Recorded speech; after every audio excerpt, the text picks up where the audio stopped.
Então vamos fazer a leitura, meus irmãos, de João, capítulo 3, do verso 1 ao 15. João, capítulo 3, do versículo 1 ao 15. João 3, do verso 1 ao 15, a palavra do Senhor diz assim: Havia entre os fariseus um homem chamado Nicodemos, um dos principais dos judeus. Este de noite foi até Jesus e lhe disse: Rabi, sabemos que o Senhor é mestre, vindo da parte de Deus, porque ninguém pode fazer esses sinais que o Senhor faz, se Deus não estiver com ele. Jesus respondeu: em verdade lhe digo, que se alguém não nascer de novo, não pode ver o reino de Deus. Nicodemos perguntou: como pode um homem nascer sendo velho? Será que pode voltar ao ventre materno e nascer uma segunda vez? Jesus respondeu: em verdade lhe digo, quem não nascer da água e do Espírito não pode entrar no reino de Deus. O que é nascido da carne é carne, o que é nascido do Espírito é Espírito. Não fique admirado por eu dizer: vocês precisam nascer de novo. O vento sopra aonde quer, você ouve o barulho que ele faz, mas não sabe de onde ele vem e nem para onde vai. Assim é todo que é nascido do Espírito. Então Nicodemos perguntou: como pode ser isso?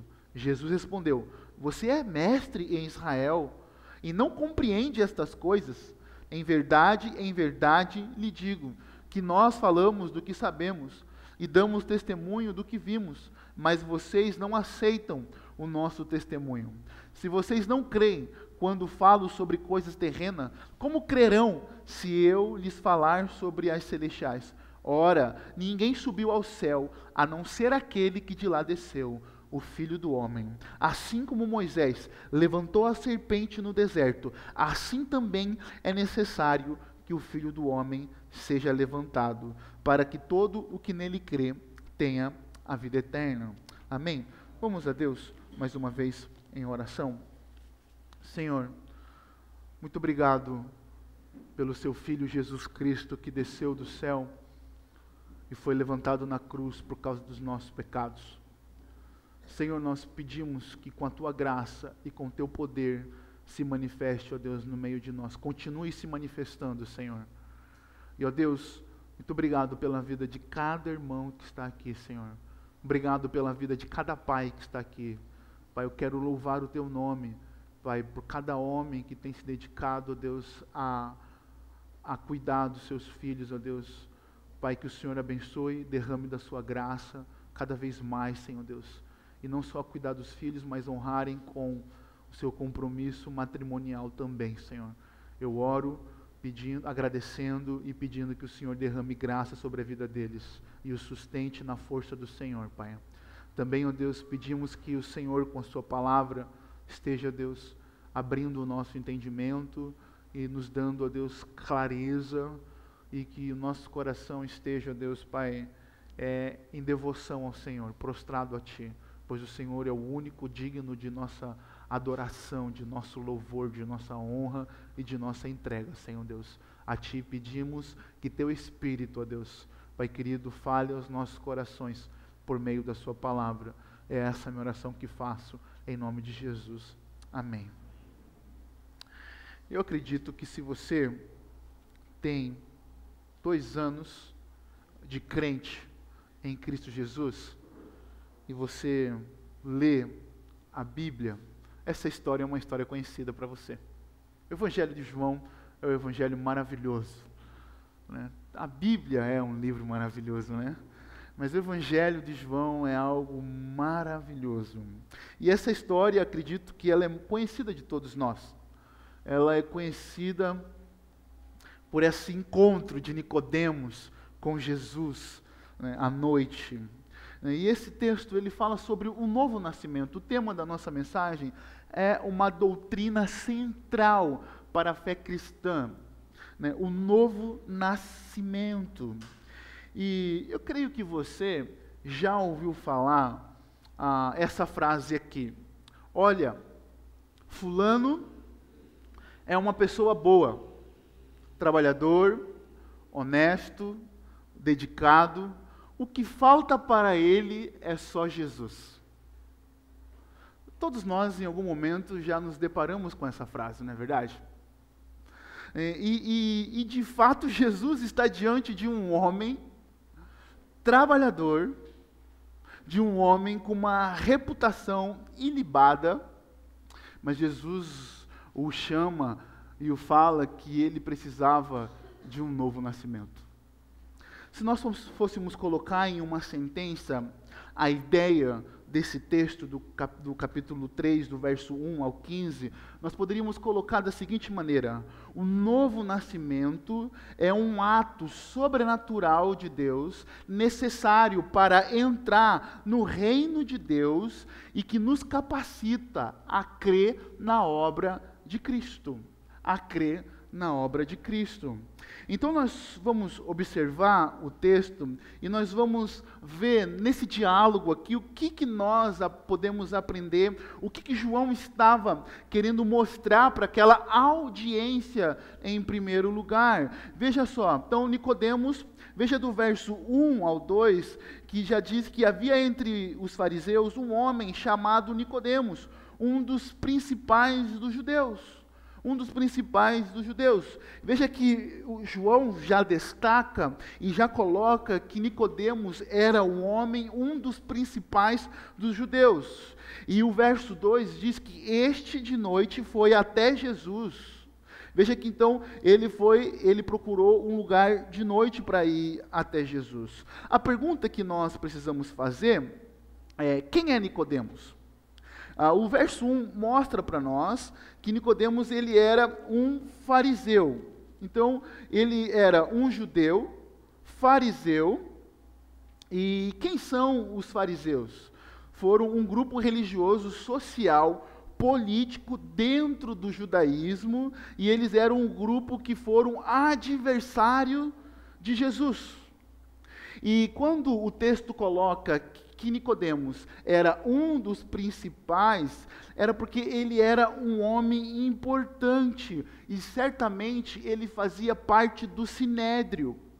E o Sinédrio, era o Conselho Supremo Judaico durante aquela época, e era composto por 71 homens, incluindo um que era o sacerdote. Então, o Sinédrio era a Suprema Corte. Então, era uma assembleia que acontecia ali. Então, só homens importantes que poderiam participar, casados e com boa reputação, dos mais rigorosos. Então, veja que João está deixando claro quem é esse homem que está indo ter uma conversa com Jesus. Não era qualquer pessoa, era um homem importantíssimo. Era um judeu, um fariseu, um participante do Sinédrio, um homem que vivia a lei de Deus, não só a lei, porque os fariseus eles tinham as interpretações das leis. Por exemplo, eles tinham coisas que as escrituras não ensinam. Tudo que eles tinham que comer, eles lavavam suas mãos. Jejuns, eles faziam mais do que o Antigo Testamento pedia.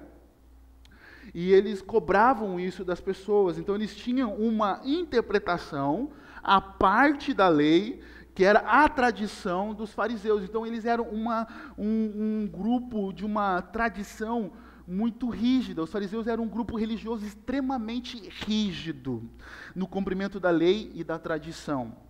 Então, e isso explica por que Nicodemos foi se encontrar com Jesus à noite. Existem algumas teorias, mas eu separei duas delas aqui.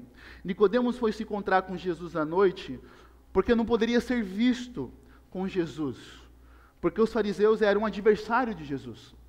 Os fariseus, eles estavam sempre perseguindo Jesus.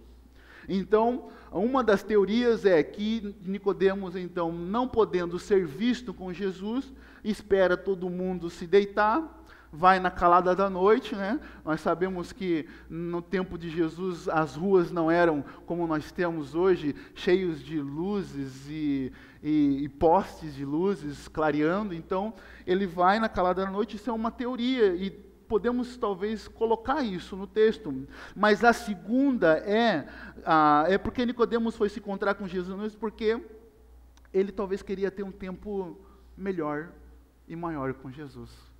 Sendo Jesus um homem importante, porque olha o verso 2, como é que Nicodemos chega para Jesus.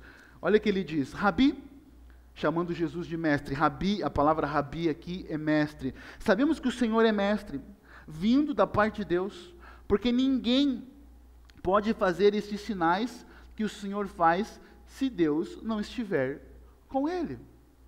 Então você percebe aqui que Nicodemos vai até Jesus, reconhecendo que Jesus era uma autoridade vindo da parte de Deus e que Deus estava com ele. Então pode-se entender também por Jesus fazer muitos sinais, muitos milagres, e durante o dia Jesus estava com a agenda cheia, então não tem como encontrar Jesus sem ninguém na porta dele. Fico pensando, como é que deveria, imagine se Jesus morasse aqui no bairro, né? Jesus não teria sossego, né? Jesus, cura aqui minha perna, Jesus, estou com dor de cabeça, Jesus, me dá um dinheiro. Então veja que como Nicodemos vai até Jesus à noite, também podendo se querer ter um tempo maior com ele e ouvi-lo de uma forma mais clara. Então Nicodemos, ele reconhece que Jesus é mestre, que tinha uma autoridade e que ele realizava sinais e de que Deus estava com Jesus. Nicodemos, ele não deixa de falar a verdade sobre Jesus, mas Nicodemos não fala uma verdade completa. A verdade que Nicodemos está afirmando sobre Jesus não é uma verdade completa. Deus não estava apenas com Jesus. Jesus é Deus. O ponto é que Nicodemos enxerga Jesus como um mestre, alguém enviado de Deus, ou alguém que Deus estava com ele, mas não que Jesus era o próprio Deus. E esse é o foco do Evangelho. O foco do Evangelho de João é apresentar a identidade de Jesus por completo. E ele faz desde o início. Olha lá no capítulo 1, do verso 1 ao 3.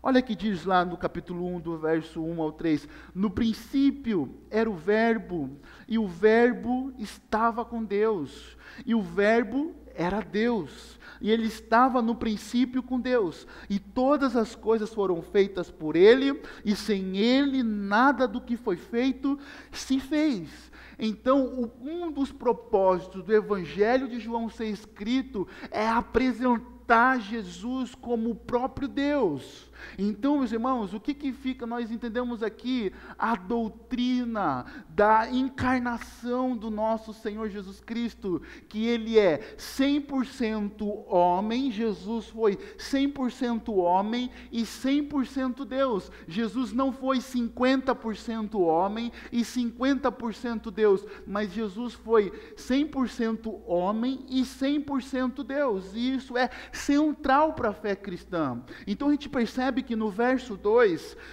o que Nicodemos está afirmando é uma verdade, mas não é uma verdade completa, não abrange a totalidade daquilo que Jesus é. Jesus é o próprio Deus.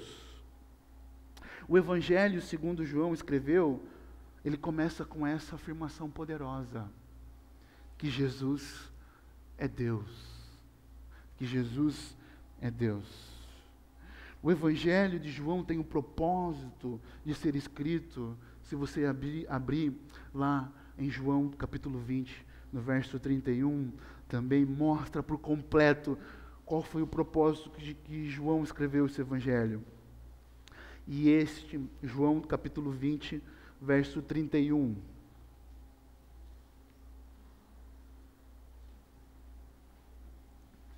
E este, porém, foram registrados para que vocês creiam que Jesus é o Cristo, o Filho de Deus, para que crendo tenham vida em seu nome. Então veja, de acordo com a palavra de Deus, Jesus é maior do que o Mestre. Ele é o próprio Deus encarnado.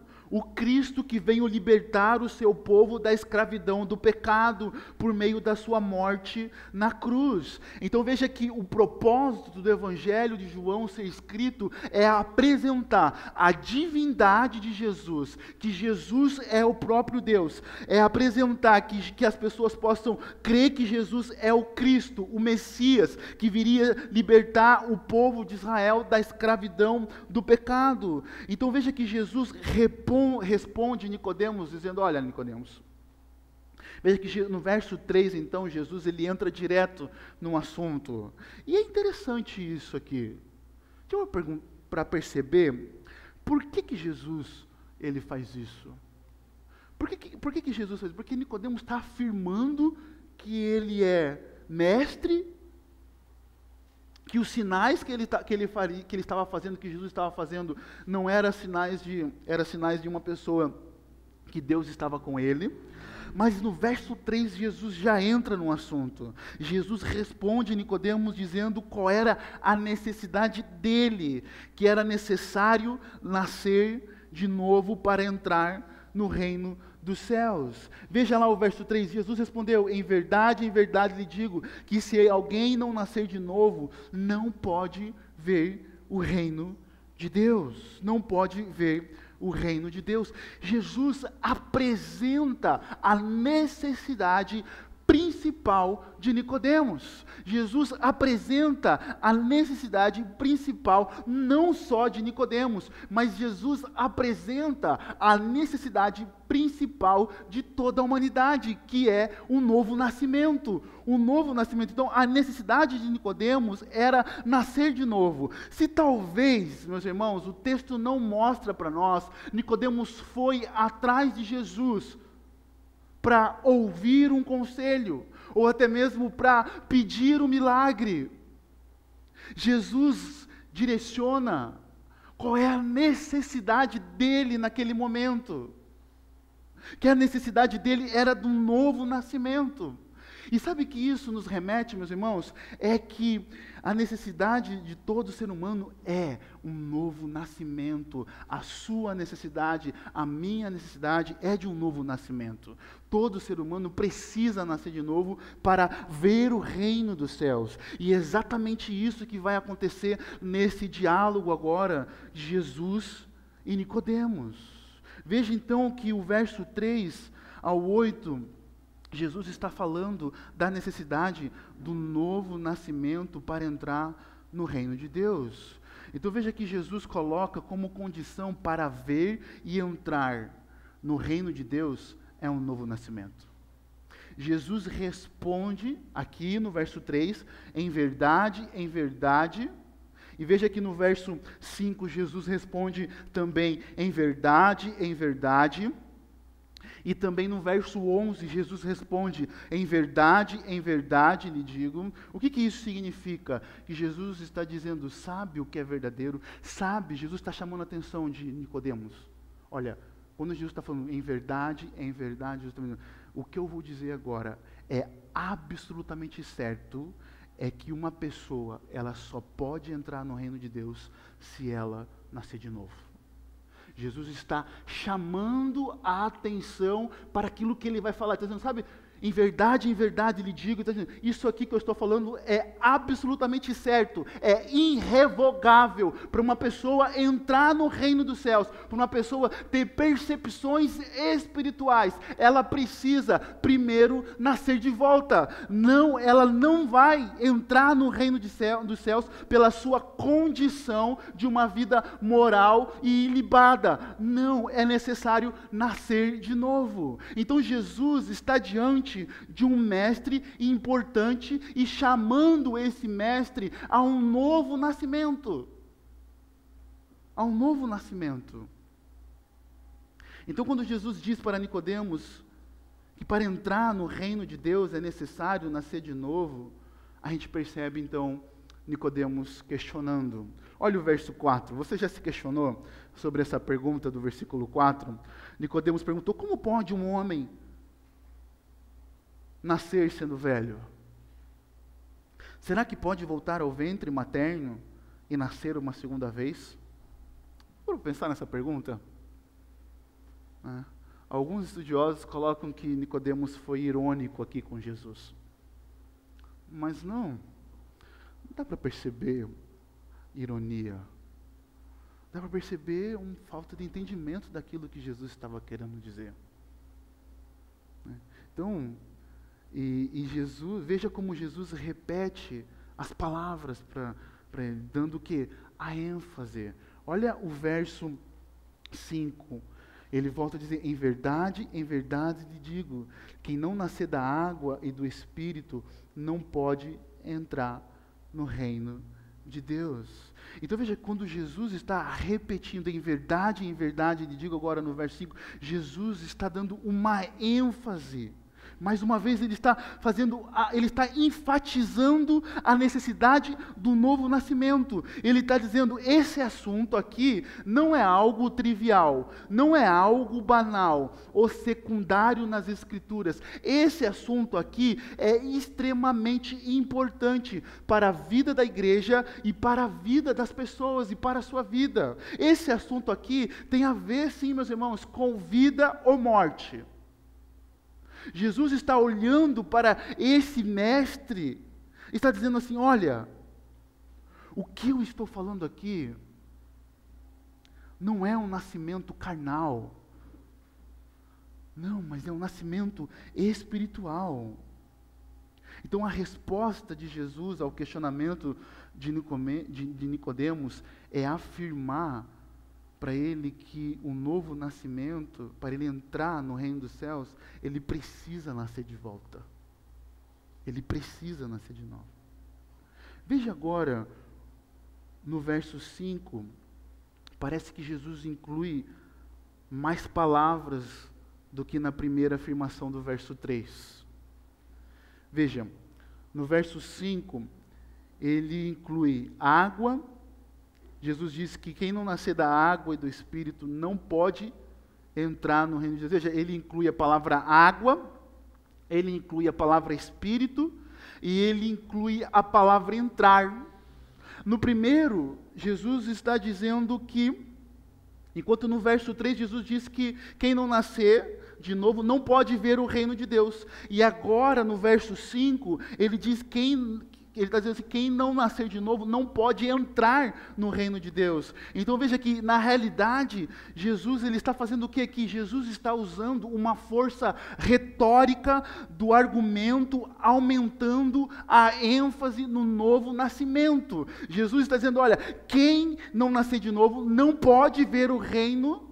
Veja que o verso 3, não pode ver o reino de Deus, e quem não nascer de novo não pode entrar no reino de Deus. Então Jesus está aumentando a força retórica, a ênfase no novo nascimento. E a gente pode perceber também que somente aqueles que nascem de novo podem ter percepções espirituais.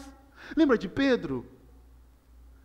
Quando as pessoas estão dizendo que Jesus é Elias, que Jesus é João Batista, e aí os discípulos estão ali falando, olha, estão dizendo que o Senhor é isso e aquilo.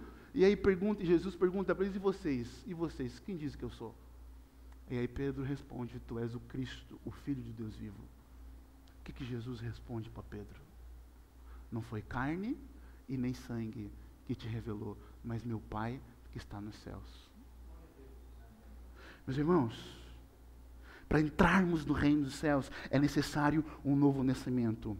E para vermos o reino de Deus, é necessário um novo nascimento. Meus irmãos, não queiram que pessoas que não nasceram de volta entendam a nossa vida como crentes em Cristo Jesus. Não queiram que pessoas que não nasceram de volta, que elas entendam por que você sai da sua casa ao domingo, às 18 horas, para estar aqui adorando a Deus. Não queira isso, não queira entender, porque elas não vão conseguir ver o reino de Deus, porque elas não nasceram de volta. O que você tem que fazer é orar por elas, para que elas possam entrar no reino de Deus. Porque somente quem nasceu de volta consegue ter percepções espirituais.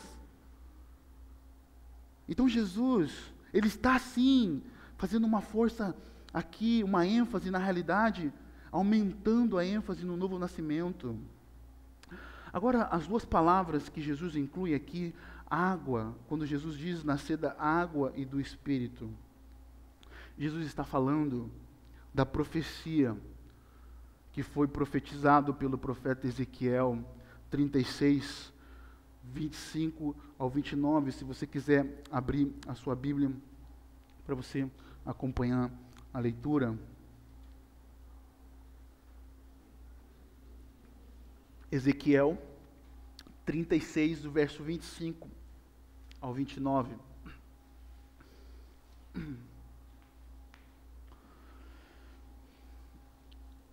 Diz assim a palavra do Senhor: então aspergirei água pura sobre vocês, e vocês ficarão purificados. Eu os purificarei de todas as suas impurezas e de todos os seus ídolos. Eu lhe darei um coração novo, e porei dentro de vocês um espírito novo. Tirarei de vocês o coração de pedra, e lhes darei um coração de carne. Porei dentro de vocês o meu espírito, e farei com que andem nos meus estatutos, guardem e observem os meus juízos. Vocês habitarão na terra que eu dei aos seus pais. Vocês serão o meu povo, e eu serei o seu Deus, e eu os livrarei de todas as suas impurezas. Farei vir o trigo, e multiplicarei, e não trarei fome sobre vocês. Então vejam, quando Jesus está falando aqui no verso 5, que é necessário nascer da água e do Espírito para entrar no reino de Deus, Jesus está falando com Nicodemos, um judeu, que ele tinha conhecimento desse texto. Então Jesus está fazendo uma referência para Nicodemos: meu amigo, se toca, eu sou o Messias prometido, que vinha agora cumprir a nova aliança. Eu estou aqui, eu sou o reino, eu vim inaugurar o reino de Deus, eu vim morrer na cruz, então eu sou maior do que um mestre, eu sou o próprio Deus encarnado agora em pessoa. Você não está apenas diante de um mestre, você está diante do Senhor Deus, o Todo-Poderoso, que criou todas as coisas. Aquele que vai transformar o coração. Então veja, quando Jesus fala que tem que nascer da água e do Espírito, ele não fala da água, ele não está dizendo água, que é a questão do batismo, né, que muitas vezes é entendido dessa forma aqui. Não, nascer da água é usado como um símbolo de purificação do Espírito. Então Jesus está dizendo que aqui Deus agiria para purificar o seu povo. Então a água, ela simboliza aqui purificação. Não tem a ver com o batismo. Quando é necessário nascer da água e do Espírito, não tem a ver com o batismo. Porque se fosse assim, então, nós estaríamos colocando o batismo como uma porta de entrada para a salvação, para entrar no reino de Deus, e não é. O batismo é uma ordenança do Senhor Jesus. Aqueles que foram salvos, regenerados, devem assim ser batizados. Então, nascer da água e do Espírito aqui está ligado à obra purificadora que o próprio Deus realizaria no seu povo, a obra regeneradora do seu povo. Então, nascer da água e do Espírito é uma transformação que é operada pelo próprio Deus em nossos corações. Eu gosto muito de chamar essa questão aqui de cirurgia espiritual. Então, o novo nascimento, a regeneração, ela é uma operação, uma transformação do nosso coração. É Deus tirando o coração de pedra. Veja que a profecia diz isso: eu tirarei de vocês o coração de pedras e lhe darei um coração de carne. É Deus tirando o nosso coração endurecido para com Ele e colocando um coração de carne, um coração obediente à sua palavra. Então, quando Deus nos regenera, o Espírito Santo de Deus nos une a Cristo de forma instantânea. De forma instantânea. E nessa união, o Espírito toma todos os benefícios daquilo que o Filho realizou na sua vida ressurreta, a sua retidão, sua graça, e os aplica a nós. Então essa obra muda a nossa natureza e dá-nos novo nascimento e nos torna novas criaturas. Isso que Michael Lors fala no seu livro Conversão. Então veja, quando nós nascemos de volta, o Espírito Santo pega tudo que Jesus fez na cruz e aplica em nós. Aplica em nós a sua graça, justificação. E o Senhor transforma a nossa natureza, transforma o nosso coração e nos torna novas criaturas. Então veja que o verso 6, Jesus continua dizendo: o que é nascido da carne, o que é nascido do Espírito é Espírito.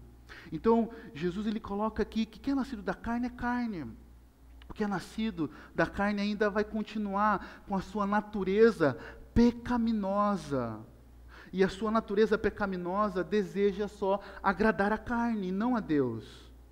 Mas como pessoas que nascemos mortos e delitos, em pecados, nós somos incapazes de amar a Deus pelas nossas forças. É necessário ter um novo nascimento para podermos ver a Deus e amarmos a Deus por quem Ele é. Nós não buscamos a Deus de forma natural por causa da nossa natureza corrompida. Então veja que esse encontro de Nicodemos e Jesus, aqui Jesus está chamando ele, falando assim: olha, você precisa nascer de novo.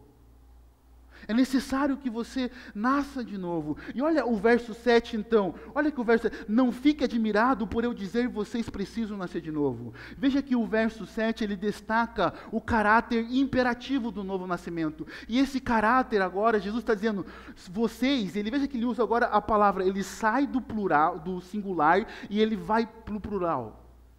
Por que Jesus está fazendo isso? Jesus está falando assim: olha, não é só você que precisa de um novo nascimento, mas todo o povo de Israel precisa de um novo nascimento. Vocês precisam de um novo nascimento. E esse imperativo aqui, mais uma vez, Jesus está destacando a necessidade deles nascerem de volta. Jesus está destacando a necessidade de Nicodemos, do povo de Israel, dos judeus, das pessoas nascerem de volta. E olha, o verso 8, agora Jesus coloca aqui: o vento sopra aonde quer, você ouve o barulho que ele faz, mas não sabe de onde ele vem e nem para onde vai. Assim é todo que é nascido do Espírito. Então o verso 8, ele está ensinando para nós sobre o agir soberano do Espírito de Deus. Jesus está dizendo para Nicodemos que é o Senhor que age de forma soberana. E veja que a ilustração, a comparação que Jesus faz aqui é com o vento. Lembra em Atos capítulo 2, quando o Espírito Santo desceu sobre a igreja? A Bíblia diz que como um barulho, como um som de um vento. E então a palavra vento e espírito, elas são parecidas no grego. Mas só o que Jesus está ensinando aqui é tal como o vento atua, é imprevisível, invisivelmente, mas é percebido em seus efeitos, do mesmo modo o Espírito opera na vida dos filhos de Deus e a controla. Então, do mesmo modo, é o Espírito Santo quem age de forma soberana. Então, o novo nascimento é uma ação do Espírito Santo quebrando o nosso coração, tirando o nosso coração de pedra, nos convencendo dos nossos pecados e fazendo essa cirurgia espiritual. Então, o novo nascimento, ele não parte de uma ação humana. Não. O próprio Senhor Jesus fala isso no capítulo 1 de João, no verso 13. Leia lá, abra lá, em João, capítulo 1, verso 13. Olha o que ele está dizendo.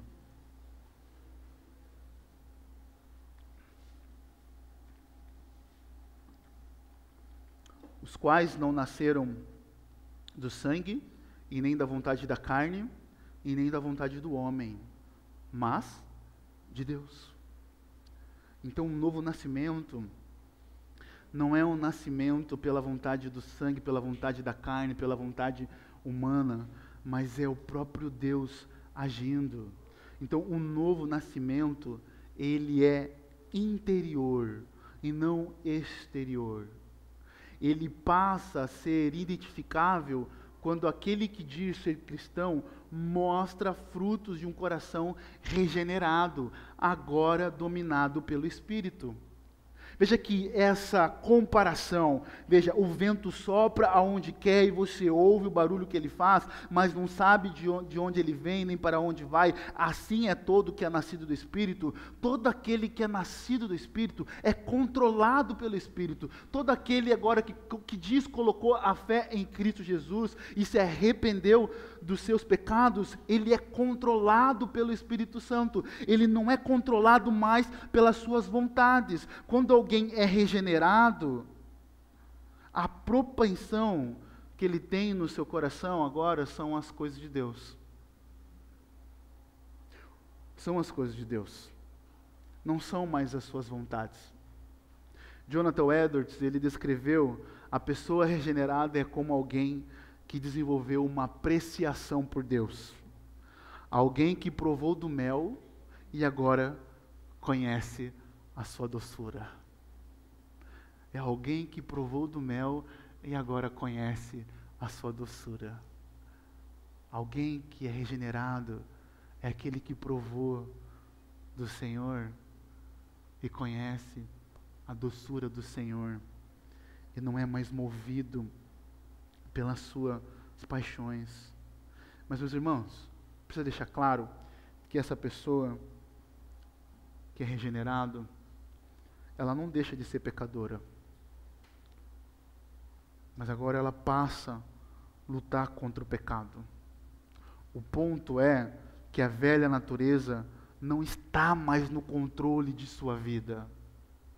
Um coração regenerado não está mais o coração regenerado agora está sob o controle do Espírito Santo, não mais a velha natureza. Aquele que está em Cristo Jesus agora está sendo controlado por Cristo, está sendo guiado por Cristo. As suas afeições, os seus desejos estão sendo motivados por Cristo. A sua vida agora é guiada por Cristo e pelo Espírito Santo, não mais pelas obras da carne, não mais pelos pensamentos do coração de pedra, mas agora pelo desejo de Cristo Jesus. Então, a regeneração, meus irmãos, quando ela acontece, quando alguém diz assim, eu sou um cristão, e a gente tem que olhar para a vida dessa pessoa e ver se ela é guiada pelo Espírito Santo em obediência, vivendo da forma como Deus quer. Porque é isso que deve acontecer nas nossas vidas. Os seus desejos agora são os desejos de Cristo e não mais os seus. Por mais que exista uma guerra, eu e você estamos numa guerra todos os dias. E essa guerra, meus irmãos, não é o que está acontecendo na nossa política. Essa guerra, em primeiro lugar, é o que está acontecendo dentro de nós. Esse conflito dos nossos pecados, da carne militando contra o Espírito e o Espírito militando contra a carne. Então, se nós nascemos de novo, se você é um regenerado, você é guiado pelo Espírito Santo. Talvez agora na sua vida você possa ter entristecido o Espírito Santo e o Espírito Santo não tenha tanto poder sobre a sua vida. Mas você pode alimentar e reavivar na oração, nesse momento que você está recebendo a palavra do Senhor, a olhar para Cristo. Mas o ato da regeneração é uma ação soberana de Deus agindo nos nossos corações e transformando as afeições e os desejos do nosso coração e redirecionando para Deus. Se Deus não agir no nosso coração, Deus não é doce para nós. Deus é amargo. Deus é amargo. Mas quando Deus age no nosso coração, Eu estou tendo uma experiência, conversando com um jovem, saí para tomar café, ele me ligou, mandou mensagem. Ele falou, pastor, parece que tudo que eu estou lendo agora está fazendo sentido. Eu nasci na igreja, mas eu lia, eu não fazia sentido. Eu lia, eu não entendia. E parece que agora eu estou sentindo mais desejo de buscar a Deus. E eu fiz 2 perguntas para esse jovem. Você acha que o Senhor Jesus está salvando você agora? O Senhor Jesus está salvando você? Ele está regenerando o seu coração? E por isso agora você está conseguindo compreender e ter desejo da doçura de Cristo e buscar mais Ele? Ou você acha que você estava frio espiritualmente? Talvez você até se converteu, mas você se afundou no pecado e você viveu uma vida fria espiritualmente. Porque, ou uma ou outra, meu irmão, você que está aqui, ou você nasceu de volta, ou você ainda está morto espiritualmente. Ou você nasceu de volta, ou você pode estar frio espiritualmente.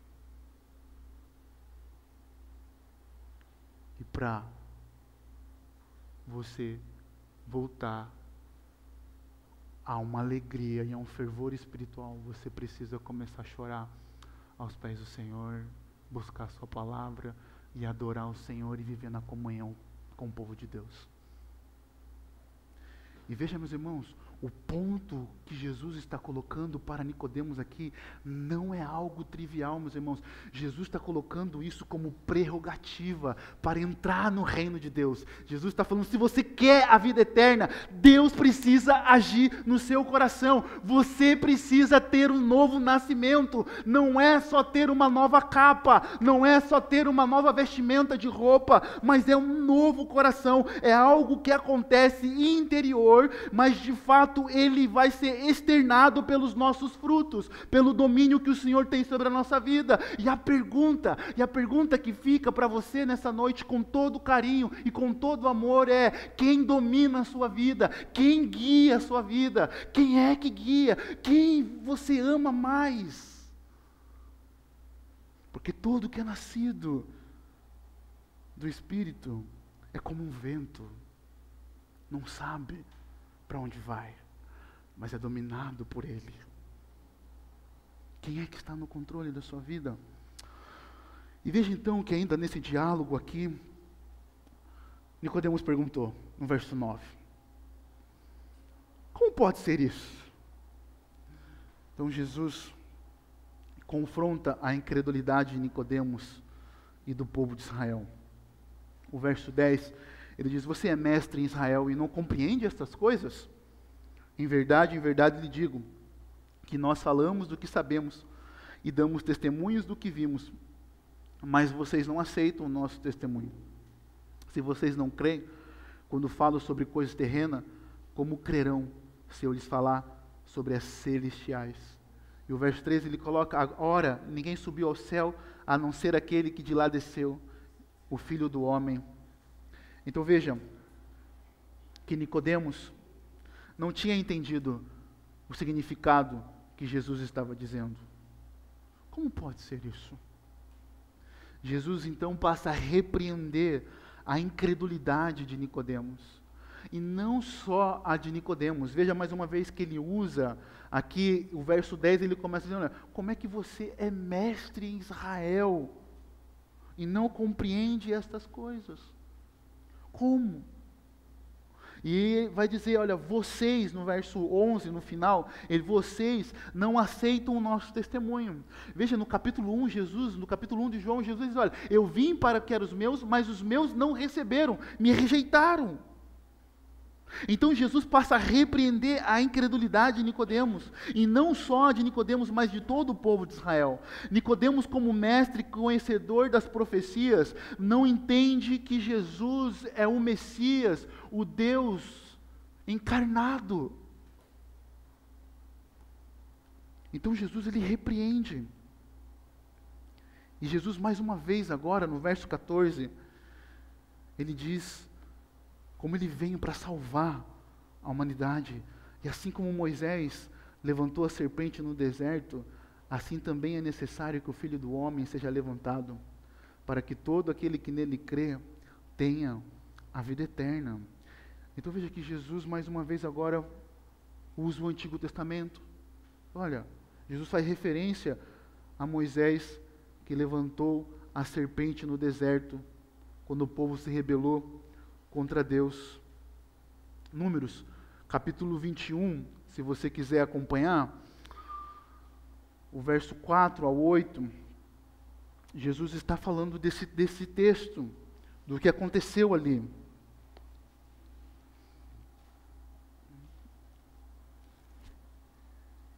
Capítulo 21, do versículo 4 a 8, ele diz assim: Então os israelitas partiram do Monte On pelo caminho do Mar Vermelho, para rodear a terra de Edom.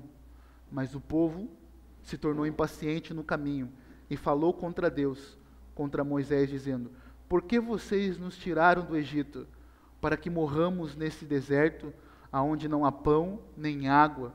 Já estamos enjoados dessa comida ruim. Então o Senhor mandou para o meio do povo cobras venenosas, que mordiam o povo, e morreram muitos do povo de Israel. Então o povo foi a Moisés e disse: Nós pecamos, porque falamos contra o Senhor Deus e contra você.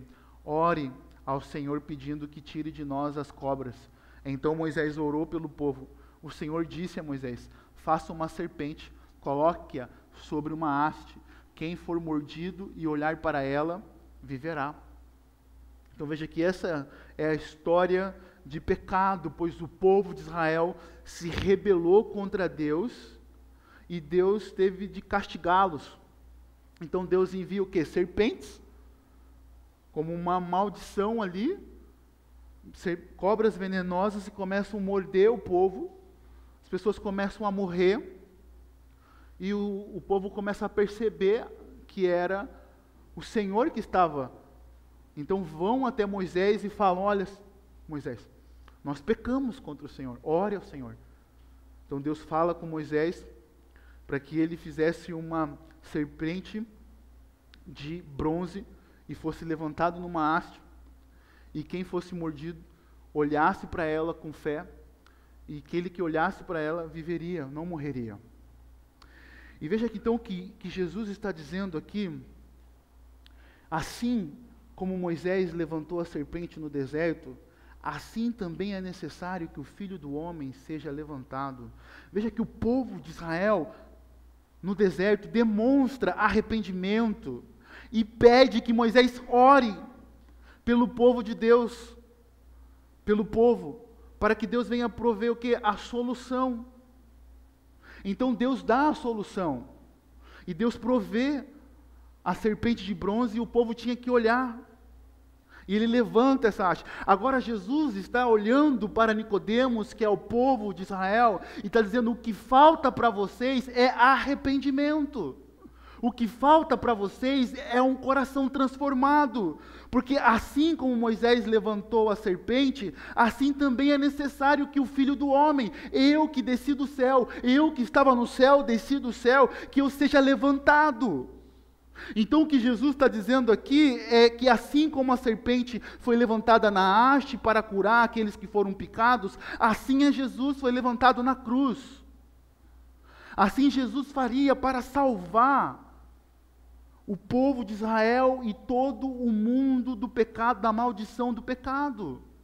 Então Jesus está dizendo: eu vou ser levantado, eu vou ser colocado na cruz, eu vou morrer por causa dos pecados. E vocês precisam olhar para mim com fé. Então percebe que o verso 15 termina com a promessa de entrada no reino de Deus, para que todo o que nele crê tenha a vida eterna.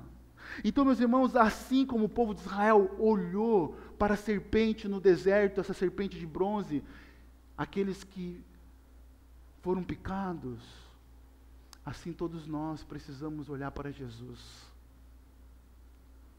porque nós somos picados pelo pecado. Todos nós precisamos olhar para Jesus para ter vida eterna. Todos nós precisamos olhar para Jesus para podermos entrar no reino dos céus. Porque essa é a mensagem de esperança para nós. Nós precisamos ver a cruz. Nós precisamos olhar para a cruz não como um fim da glória de Jesus, mas como um instrumento para alcançá-la a glória. Então nós olhando para a cruz, nós olhamos para a nossa eternidade, meus irmãos. Então, meus irmãos, eu tenho 4 aplicações para nós concluir. A primeira aplicação para nós era que Nicodemos era um homem extremamente religioso. Tinha uma boa conduta perante a sociedade, pagava suas contas, um homem de família, cheio de virtude, mas ele não tinha nascido de novo. Essa é a primeira reflexão que eu quero trazer para você. Aplicação. Não. O fulano não é uma boa pessoa e só precisa de Jesus. Você precisa refletir sobre a sua vida, se você é apenas uma pessoa correta como Nicodemos, ou você de fato nasceu de novo. Você precisa refletir. Você precisa refletir. Porque nós muito nos enganamos com as pessoas corretas. Muito nos enganamos. A segunda aplicação,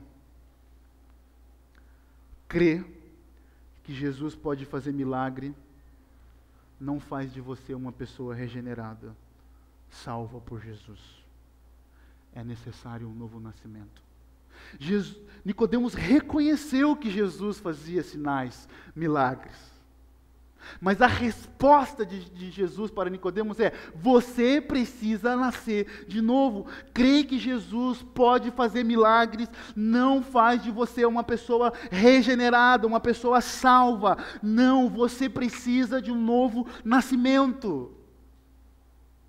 Você ser um conservador não faz você de uma pessoa salva, regenerada. Não, você precisa de um novo nascimento. Você concordar com a ideologia conservadora, ser uma pessoa, pátria, família e Deus, não faz você salvo. Você precisa nascer de novo.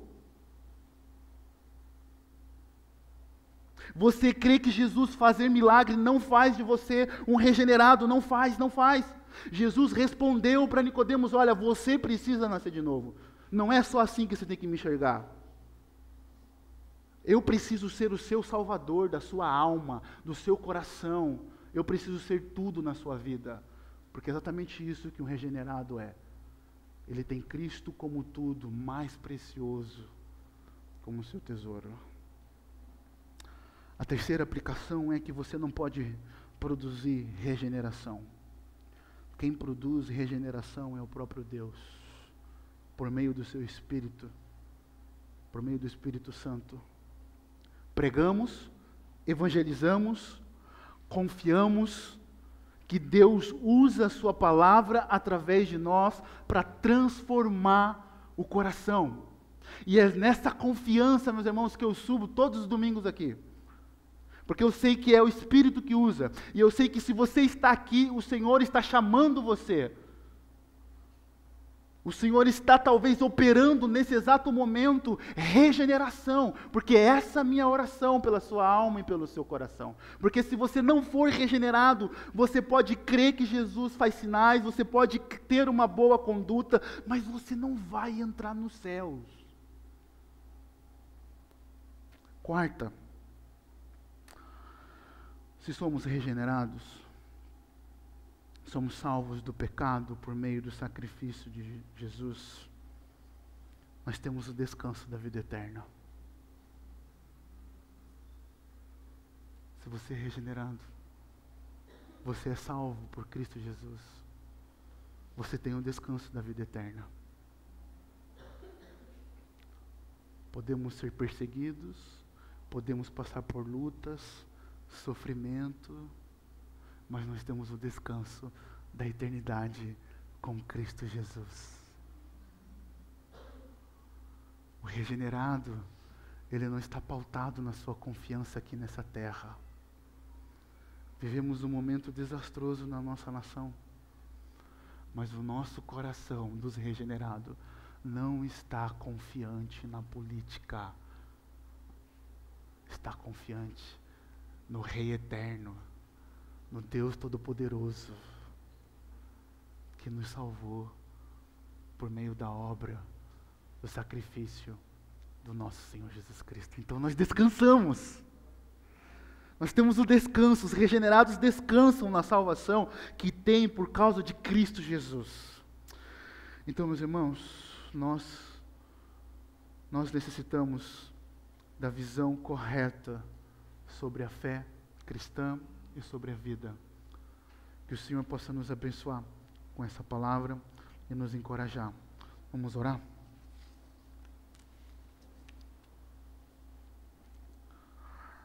Senhor, nós louvamos o Teu nome, agradecemos o Senhor, porque Tu és bom e a Sua misericórdia dura para sempre, Pai. Obrigado, Senhor, pela confiança que podemos ter no poder do Teu Espírito Santo. E que o Senhor, ó Deus, esteja trabalhando em cada coração aqui. Que nós podemos conhecer de cada um de nós aqui são apenas coisas externas que cada um de nós externamos, ó Pai. Mas somente o Senhor conhece o coração de cada um. Somente o Senhor conhece se são todos regenerados que estão aqui. Mas se não tem, ó Deus, pessoa, alguém que ainda não foi regenerado, que não foi salvo pelo Senhor, que a obra e o poder do Teu Espírito Santo possa ser realizado, ó Deus, aqui, ó Deus. E essa pessoa possa crer no Senhor como o único, suficiente Salvador, ó Pai. Senhor, eu oro, pedindo a Deus, que aqueles que já foram salvos pelo Senhor, possam ter, ó Deus, a confiança de que um dia nós estaremos com o Senhor na eternidade, Senhor Deus, confiando no Seu poder, Pai. E muito obrigado, Senhor Deus, por esse dia, e por esse tempo, e por essa palavra, ó Deus. Nos encoraja a olhar para Cristo Jesus, levantado na cruz do Calvário, glorificado e exaltado, Senhor Deus. E que a nossa fé possa estar nele somente, Senhor Deus. Não nas nossas obras, não na nossa moral, não na nossa conduta, mas no Senhor, nosso Redentor, nosso Salvador, ó Pai. E é essa a minha oração que faço, em nome de Jesus. Amém, Senhor.